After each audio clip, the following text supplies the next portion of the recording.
He wears the black shoes, the replica jersey,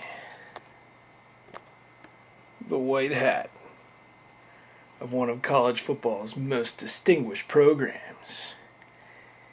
He is the average student, the weekend warrior, the rabid fan. He is the unofficial guy.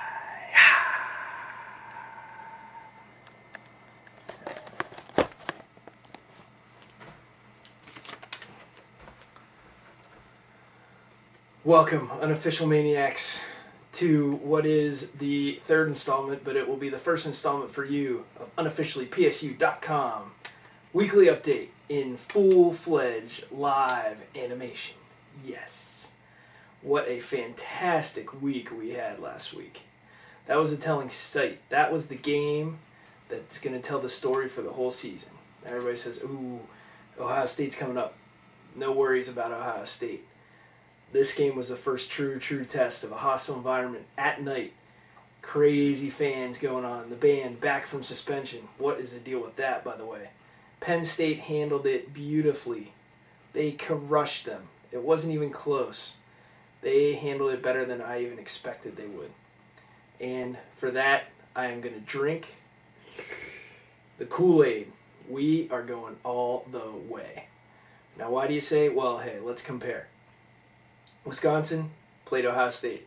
Same time, same stadium the week before. Ohio State eked out a win because of a last-second miscommunication on defense by Wisconsin. The master Terrell Pryor and Beanie Wells were held in check the whole game, and they just barely escaped at the end.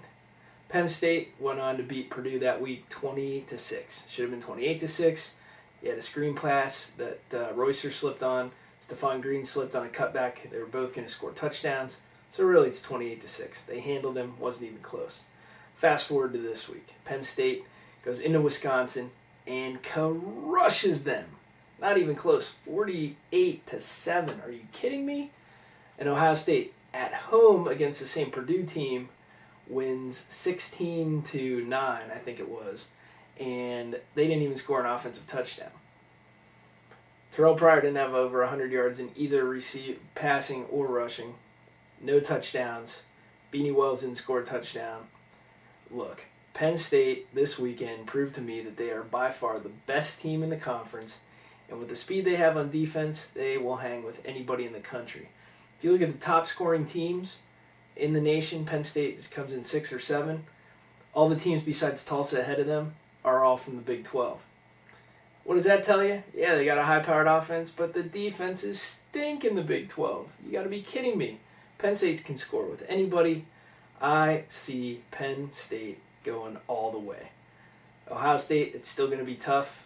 Night game on the road. Guess what? They already done it. Hostile environment. Can't be more hostile than Camp Randall Stadium, I don't think. You know what? Penn State is going. I'm drinking the Kool-Aid. It is an exciting time. Now let's look back real quick. First, I want to talk about the Spread HD. And you're probably wondering, why is that idiot wearing a number 14 jersey? Morelli, stunk, more smelly. What's the significance of this jersey? This is the number of the last quarterback to beat Michigan. That's right, your friend and ours, Wally Richardson. Tribute to Wally. We need to draw his strength for this week. Yeah, right, we're not going to need it. Michigan stinks. They're terrible. Rich Rodriguez is going to get the biggest shock of his life this week when Paterno unleashes 9 years of frustration on him and his pitiful team. By the way, just saw online, the AD at Michigan is already having to back him. Like I said at the early beginning of the year, he's not going to last 3 years down there. Welcome to the Big Ten, Rich Rod. You will get smoked. But anyway, sorry, I digress. Back to the Spread HD. You know what? As much as I hate to say this, and I still don't think he's a good coach, but Jay Paterno, he's the one who is really orchestrating this and the one who has brought this to the forefront. And maybe this tells you one thing. How bad was Anthony Morelli? I mean, it's basically the same stuff, and Darryl Clark's running it to perfection, and Morelli couldn't do crap. He stunk. So what does that tell you? Man, maybe Jay Paterno wasn't far off. He's been hounding about Clark all the way up since they got him, and he's out there. maybe he has an eye for talent. Let's prove that at some other school as a head coach. Thank you very much. Let's talk about Evan Royster real quick. The guy is unbelievable. You say, well, Javon Ringer's getting all the press. Let me throw these stats at you. Javon Ringer, this season, 247 carries, 14 touchdowns. The guy's averaging, he's 1,100 yards, and he's averaging 4.5 yards a carry. Evan Royster, 98 carries, 7.3 yards, 700 and some yards on the ground this year, and 9 touchdowns. What does that tell you? That's Rashawn Salam, Kajana Carter comparison right there. Ringer's getting the pub, but Royster's a much better back. And we're seeing a lot of comparisons from 94 to 2008. Well, I think this team's better, I got to tell you. 94, they had a couple of close games in there. Not forget the Michigan game. They won on the road. They won that. And, of course, the Illinois game that they had to come back from a 24-point deficit. The Indiana game. These guys haven't sniffed a close game yet. A game that they haven't been in control of from, really the end of the first quarter on. So I think this team is much better. As a full team, the defense is unbelievable. Combined with this great offense, I don't see how you get stopped. You have Derek Williams, who has 3 return touchdowns this year. That's more than he had his whole career because he's actually hitting the hole and going rather than being a wuss and hanging back and trying to juke and jive where it doesn't work.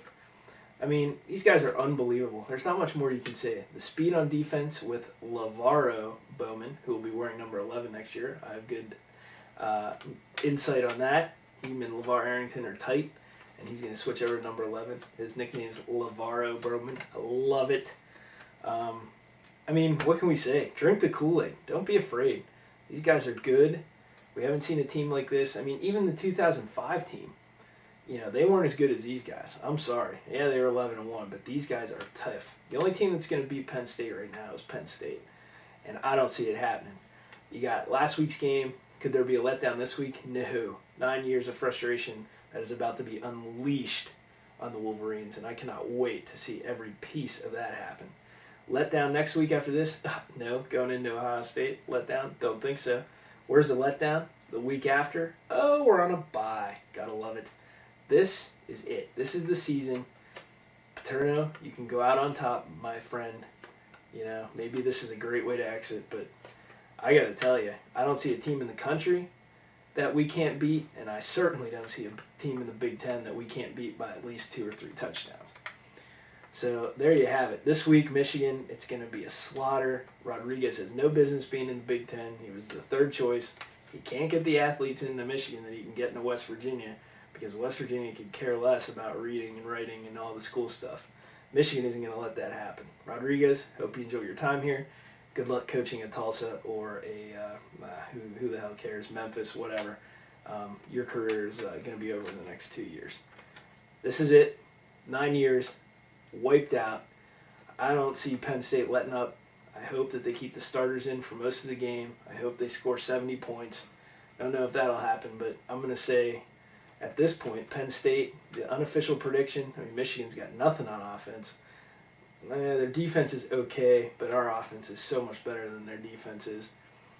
I'm going to say Penn State 66, Michigan 13.